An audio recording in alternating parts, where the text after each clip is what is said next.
ये हमेशा याद रखना कि जब ऐसे कार्यक्रम हो तो आपको 1 मिनट की देर नहीं होगी। 2 बजे का टाइम दिया है तो 2 बजे से 1 मिनट नहीं हो सकता। समय के सब लोग अच्छी तरह से ध्यान में रखो और उसका पालन करो, तभी आपको सबको लाभ होगा। हम जानते हैं कि आप में तरह तरह की बीमारियां हैं। हमको मालूम है कि हर तरह के रोग तुम्हारे शरीर में ये खून में बस गए, जिनसे आप इतने पीड़ित हो कि दवा खाते खाते खाते खाते हर स्त्री को बच्चा परेशान, और इतनी दवा खाई कि उसके लिए पैसे नहीं है, तो घर में चिल्लाते हो, परेशान होते हो, रोते हो, फिर बीमार को ले भी जाते। परेशानियां, तकलीफें, बीमारियां और जो दुखित घटना वो अपने को सब मालूम है। जब तुम किसी डॉक्टरों के पास जाओ और सब दवा खा लो, तो किसी ऐसे के पास जाओगे तो सब दवा बंद कर देगा, कहेगा ये सब दवा तुमको कोई लाभ नहीं करेगी, अब ये खाओ। तो वो दवा खाना चाहिए कि जिससे लाभ हो जाए, आराम हो जाए, बीमारी चली जाए, दुख चला जाए, चिंता चली जाए, लड़ाई झगड़ा चला जाए, गरीबी चली जाए। आफतें जो चारों तरफ से कितनी आफतें झेलोगे, हजारों बाढ़ चल रहे तुम्हारे ऊपर, ये हमको सब मालूम है। और तुम कराए कराए करके इधर उधर भाग रहे हो, वो जिंदा क्यों मालूम है आपको कि जो तुम्हारे प्रारब्ध में थोड़ा बहुत अंश है जीने का, बस वही प्रारब्ध आपको जिंदा किए हुए, बाकी तुमने कोई काम अच्छा नहीं किया जो आप जीवित रह सको। पहले महात्मा घूमते थे गांव गांव, जंगल जंगल, सबको सचेत करते थे। बच्चों, गृहस्थ आश्रम के प्राणियों, ये काम अच्छा है, ये है बुरा। बच्चों, बुरा करोगे तो लोग मान घट जाएगा, कीर्ति खत्म हो जाएगी। बुरा काम करोगे तकलीफ होगी, होगी, अंधे होगे, लूले होगे, लंगड़े होगे, तरह तरह के रोग पकड़ लेंगे, गरीब हो जाओगे, लड़ोगे झगड़ोगे, तुम्हारी कोई सुनेगा नहीं। अच्छा काम करोगे तो ये बच्चों अच्छा काम है, इससे सुख मिलेगा, आराम मिलेगा, शांति मिलेगी, इज्जत मिलेगी, मान मिलेगा, सेवा होगी, प्यार करोगे, एक दूसरे के काम आओगे। महात्मा, उनका काम घूम घूम करके सबको सचेत करना। एक काम सब नहीं करते थे, खेती वाले खेती, दुकान वाले दुकान, दफ्तर वाले दफ्तर, डॉक्टर वाले डॉक्टर, दर्जी वाले दर्जी, बढ़ई वाले बढ़ई, अपना अपना काम, सबको सचेत करते थे। सब काम तुम्हारे। तुम शुरू में जब पैदा हुए थे तो एक ही बात तो था, उसके हजारों बच्चे। जब 1 लाख बरस की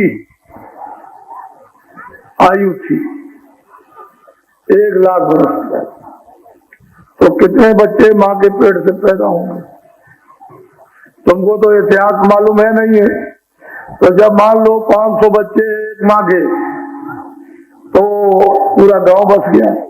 500 बहुएं, फिर उनके 4-4 बच्चे हो गए, तो कितने हो गए? पूरा बड़ा गांव कस्बा हो गया।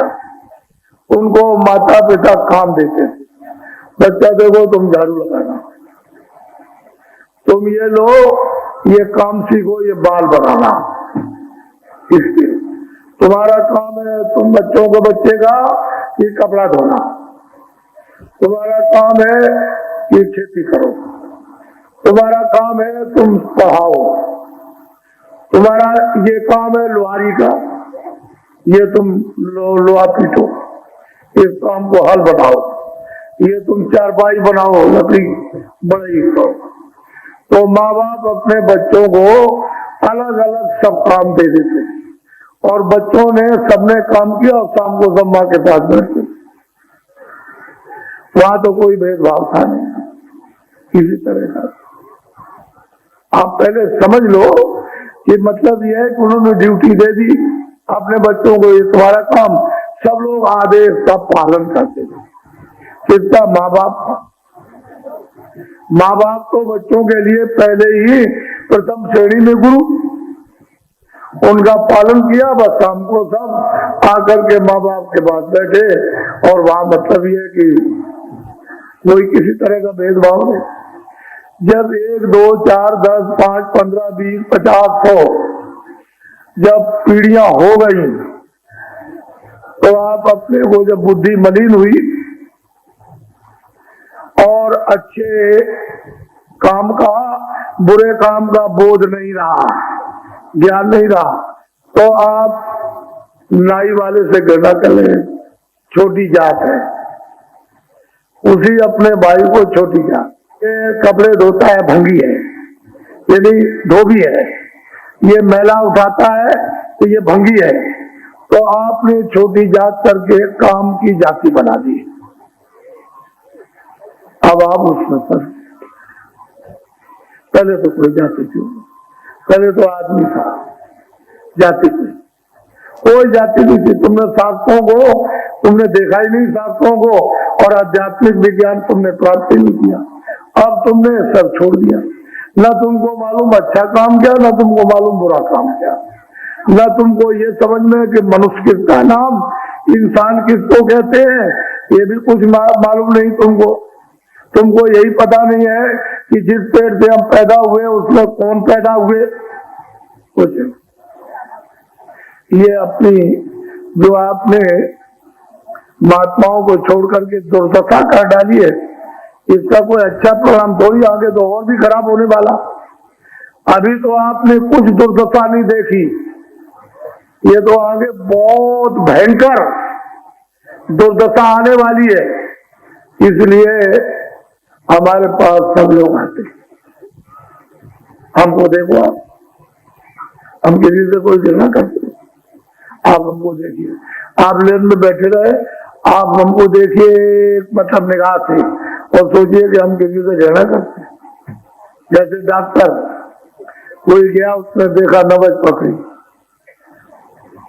उसने कहा वो तुम्हें ये बीमारी है, तुमने ये खाया, ये बीमारी है।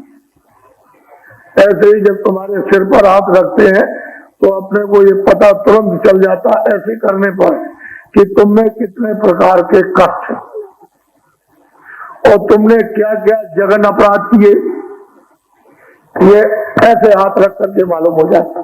तुरंत में कोई देर लगती है, ऐसे किया फट मार देगा, ऐसे किया बस सारे शरीर को एकदम से कंपायमान कर देगा, देर लगती है।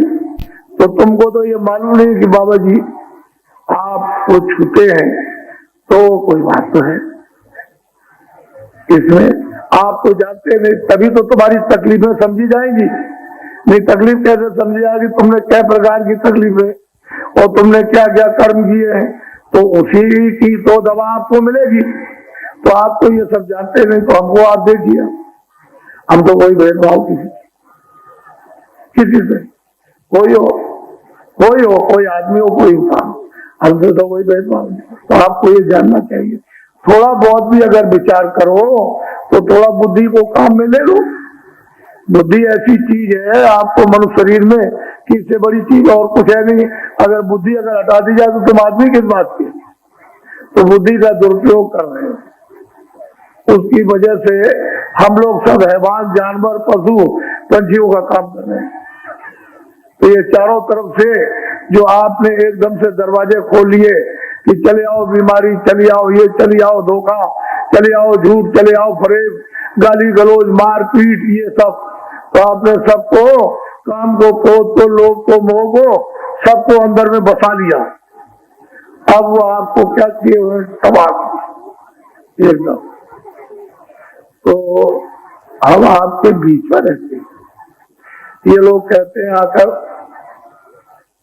महाराज बड़े कष्ट, बहुत तकलीफ, बड़ी बीमारी हो गई, बच्चा बीमार हो गया, स्त्री बीमार, 50,000 लगेगा ऑपरेशन में, डॉक्टर ने कह दिया 50,000 लगेगा, कहाँ से जाए, बस बच्चों का पालन पोषण, भोजन और कपड़े नहीं पूरे मिलते, क्या करें, मर जाए, क्या किया जाए, तो दुआ मांगते हैं, आशीर्वाद कहते हैं, आशीर्वाद दी, दुआ दे, दया दृष्टि कर दीजिए।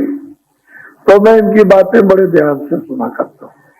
ऐसा नहीं है कि आपकी कोई बात सुनूं और फेंक दूं, तो मुझे आपकी बात को सुनकर के तकलीफ होती। साधु वही है कि दूसरे की तकलीफ को देख करके उसका हृदय द्रवित हो जाए, उसके लिए सोचने लगे कि इसका कष्ट कैसे जाए। तो असल चीज यह है कि बड़ी तकलीफ।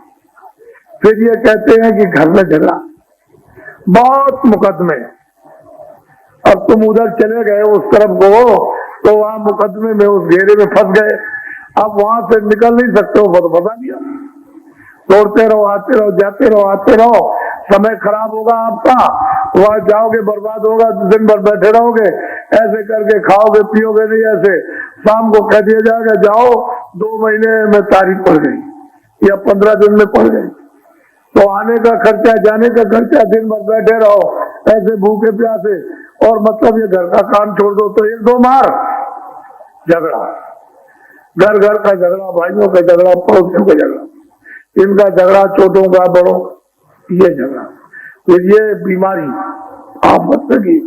फिर ये कहते हैं महाराज हमारे ऊपर बड़ा सरकारी कर्जा हो गया है, हमारी जली हुई जमीन और हमारा जानवर नीलाम कर गए, ये अगर चले गए तो मतलब ये हमारे बच्चे कहाँ, तो क्या करेंगे, ऐसी दुआ आशीर्वाद दे दो कि ये लिखा हुआ मिट जाए। देखिए उनकी बात को समझिए आप, लिखा हुआ मिट जाए, क्या ब्याज और कर्जा सब मिट जाए। ये वैसे कोई बड़ी बात नहीं है, लेकिन ये है किसी किसी के लिए, किसके लिए, जो भक्त होता। अब तुम तो कोई बात मानोगे नहीं, तो तुम्हारी भक्ति किस बात की। जब कोई आप बात नहीं मानेंगे, आदेश का, जो आपको आदेश दिया जाएगा उसको सुनोगे नहीं, समझोगे नहीं, मानोगे नहीं, तो फिर कैसे काम होगा। अगर बच्चा भी घर में लायक है और आदेश का पालन करता है तो माँ बाप प्यार करते हैं, और वो माँ बाप कहते रहे और बच्चा कुछ ना करे तो कौन उसे प्यार करे। ये तो तुम्हारे घर की ही दशा है। तो इतना बड़ा संकट जो आप पर, तो हम उसको ध्यान से सुनते हैं, ऐसा नहीं कि हमने ऐसे ही फेंक दिया, हम तो बहुत दिनों से विचार कर रहे हैं इस बात को। तो मेरी मोटी बात को ध्यान से सुनो। जितने लोग आए हो, तुम हिंदू मुसलमान, छोटे बड़े अमीर गरीब, इससे हमको कोई मतलब नहीं, कोई जाति हो, हमारी तरफ से कोई जाति नहीं, हमारी तरफ से तो मनुष्य जाति है, इंसान मतलब ये है कि, और नहीं। अगर कहीं धोबी की दुकान शहर में लगा ले और कपड़े धोए तो उसको कोई नहीं कहेगा चले जाओ धोबी के पास, वो बैठा हुआ उस चौराहे पर। अगर कोई ब्राह्मण नाई का काम करे और सबके बाल बनाए तो लोग कहेंगे जाओ नाई के पास जाओ बाल बना लो। तो काम की आपने क्या रखी है जाति, उसकी जाति नहीं थी लेकिन काम की जाति। अब नाई है, धोबी है, बढ़ई है, लोहार है, तो ये मास्टर है, तो ये मतलब ये है, तो ये काश्तकार है, इस तरह से नाम रखिए। बाकी जाति कुछ नहीं। आदमी था, अरे भाई जब तुम आए थे, पैदा हुए थे, तब तो तुम्हारा कोई नाम नहीं था, तो नाम तुम्हारा रखवाया गया कि भाई सकल है, उसका नाम क्या है, कल्लू, रामदीन, ये मोहम्मद नूर, ये नाम रखा गया।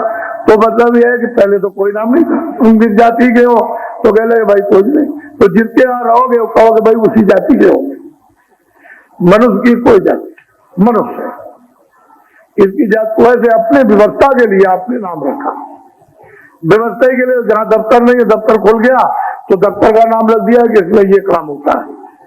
अब ये खेती है, आप मतलब आप काम करते हो तो ये खेती है, अनाज पैदा करती है, तो नाम रख दिया। वैसे मनुष्य की कोई जाति नहीं है, काम। इसी को कर्म प्रधान विश्व, कर्म ही प्रधान, अच्छा उसमें हो पूरा, दो ही काम। वो मतलब ये है कि उसी से ये टिकाव है। अगर कर्म आपका अच्छा बुरा छूट जाए, पाप और पुण्य, तो यहाँ तुम एक मिनट नहीं रह सकते हो। इसी का ये सब झगड़ा है बंदा में होता। तो मैं आपको दोनों बातें बताऊंगा। एक तो तुम्हारी आत्मा के कल्याण के लिए, क्योंकि सब चाहते हैं कि हमारा आत्म कल्याण हो जाए, और एक शरीर कल्याण, शरीर लाभ के लिए। तो सभी चाहते हैं कि भाई शरीर का लाभ हो जाए, दुख दर्द चला जाए, बीमारी संकट चला जाए, गरीबी लड़ाई झगड़ा चला जाए, उसकी भी आपको दवा दूंगा। आप घबराते क्यों? लेकिन जितने लोग यहाँ पर आए हुए, 1 पैसे 2 पैसे 4 पैसे आने दो आने, तुम्हारी बीमारी में, तुम्हारे इसमें, तुम्हारी गरीबी में, तुम्हारे बच्चों को इनमें उनमें जितनी भी तुम्हारी तकलीफ होगी, उसमें 1 पैसे से 2 आने तक फायदा होगा। आप क्यों घबराते हो? हम तो फायदा करने के लिए आए, नुकसान नहीं करते। अब तुम वो अगर कुछ दिया जाए और तुमको लेने नहीं आता है तो दे दिया तो ऐसे फेंक दोगे, और क्या करो? जब उसका मूल्य नहीं मालूम है आपको तो आप क्या करोगे? ऐसे दिया फेंक दिया, तो लेने नहीं आता। अगर महात्मा कुछ दुआ दे, कुछ आशीर्वाद दे, कुछ दया करे, कुछ कृपा करे, कुछ मेहरबानी करे, तो आपको लेने नहीं आता, बस हो गया। तो ये भारत, ये ऋषियों मुनियों महात्माओं का देश, इसमें आप मतलब रहते थे, वो सबको बांट के रखते थे। सब लोग मतलब ये है कि स्वस्थ रहते थे, सब लोग प्रेम से रहते थे, मान भी था, सम्मान भी था, मोहब्बत भी था, प्यार भी था, एक दूसरे के सब काम आते थे, फिर सत्कार होता था। कोई भूखा, कोई प्यासा, कोई किसी जात से क्या मतलब मनुष्य होना चाहिए, उसको भी आपके छत्र छाया में शरण मिलती थी, पेट भरने को भोजन मिल जाता, तन ढकने को कपड़े मिल जाते। तो हमारा भारतवर्ष का जो मानव बड़ा उदार था, उदार था, यानी बहुत उदार। यही उसकी इस धर्म देश में सबसे बड़ी सेवा थी। और अब क्या होगा? कृपण सब कुछ होते हुए इतनी भी एक सुई की नोक भी न चली जाए तो फिर आपको बरकत कैसे मिलेगी? जब उदार रहोगे तो बरकत का स्रोत खुला रहेगा, और आप कृपण हो जाओगे तो स्रोत बंद हो जाएगा। मोटी सी बात है, तो आप लोग तो इसको समझते नहीं हो। मैं पहले से जरा सा आपको समझा रहा हूं, अभी तो समय पूरा हुआ नहीं, जब हो जाएगा तो घबराओ नहीं। एक सेठ थे, 2 दलाल थे। वो सेठ, उनके 4 बच्चे थे।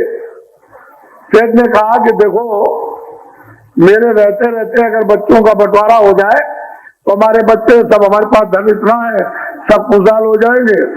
तो उन्होंने बच्चों की मां से कहा कि देख, अगर मैं कहीं चला जाऊं, यहाँ संसार में न रहूं, तो इतना इतना धन इनको, ये मकान इनको दे देना और बांट देना।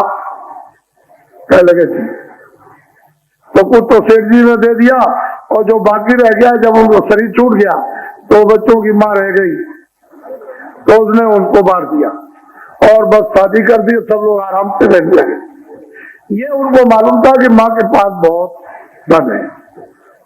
तो बच्चे आपस में बैठ के ये सोचने लगे कि भाई ये धन के जो इसके पास है कैसे मिले। अब इतना धन उनके पास है, किसी तरह की उनकी बहुओं को और उनको कोई तकलीफ नहीं है, लेकिन फिर भी मतलब यह है कि वो ये सोचते हैं कि माँ बाप के पास, माँ के पास से कैसे निकल आए। तो सोचने लगे, सोचते सोचते सब लोगों ने ये विचार किया, मर जाती तो अच्छा, मर जाती। अब क्या करें? अब जोशियों के पास गए, जोशियों ने कहा अगले साल में मर जाएगी। तो उन्होंने कहा अच्छा चलो कोई बात नहीं, अगले साल में मर जाएगी, तो जो कुछ इसके पास रखा हम लोग आपस में बांट लेंगे। अब वो अगले साल भी नहीं मरी, 2 साल हो गए, 4 साल हो गए, 10 साल वो मरी नहीं और रात दिन मनाया करे। तो उन्होंने सोचा अब क्या किया जाए। तो बुढ़िया जो है बेचारी, उनकी माँ बीमार हो गई, तो थोड़ा सा ऐसे मतलब बीमार हो गई, पड़ी जैसे बेहोश थी। तो लड़कों ने कहा कि ये मौका तो सबसे अच्छा, इससे मौका और बढ़िया हमको क्या मिल सकता है, जल्दी गांव में ढडोरा पीटो कि हमारी माँ खत्म हो गई।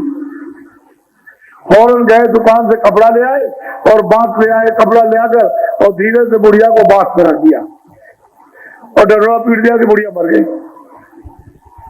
बस गांव के लोग बड़े आदमी थे, धनीमानी थे, वो तो सेवा करते ही थे, तो सब लोग इकट्ठे हो गए और सब, तो उन्होंने कहा देखो भाई, जब हम उठाएंगे इस बुढ़िया को तो तुम लोग एक साथ बोलना, आगे पीछे नहीं।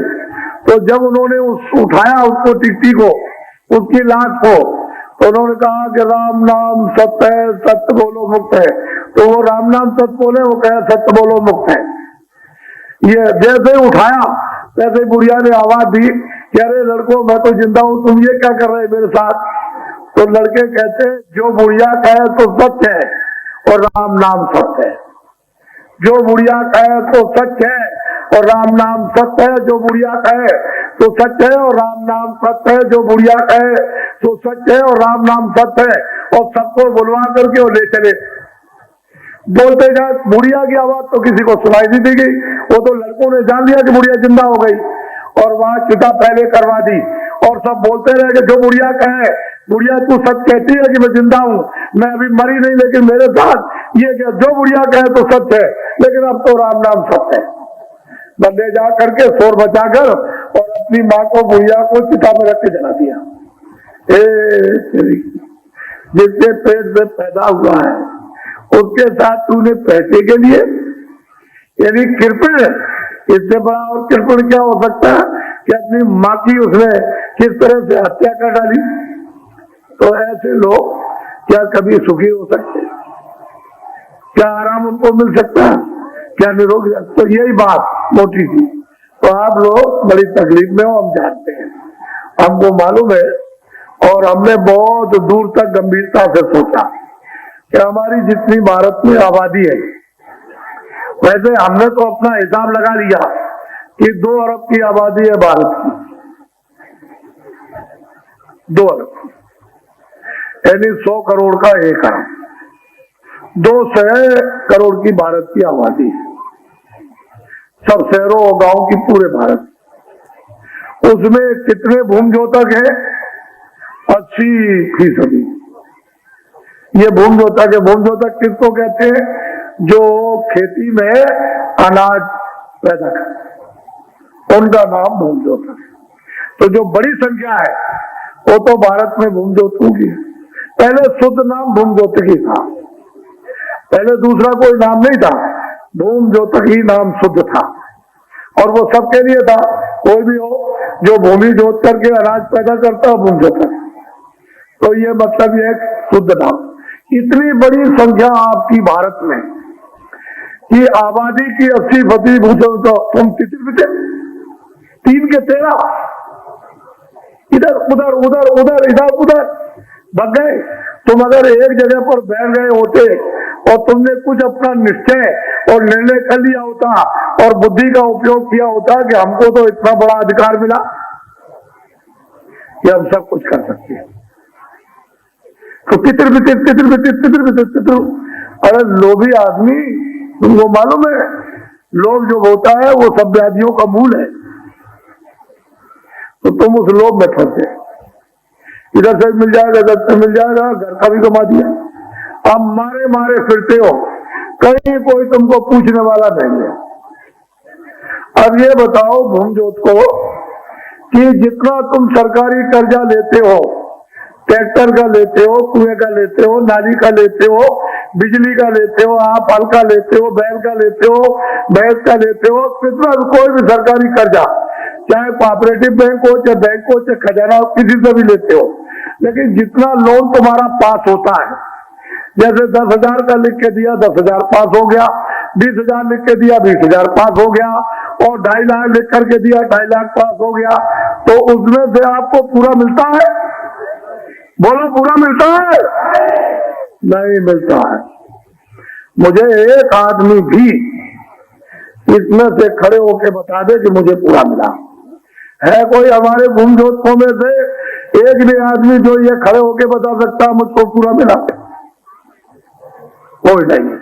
अब ठहर जाओ, अब पहले समझ लो बात को, मतलब की कि 2.5 लाख का लोन पास हुआ और 2 लाख मिला।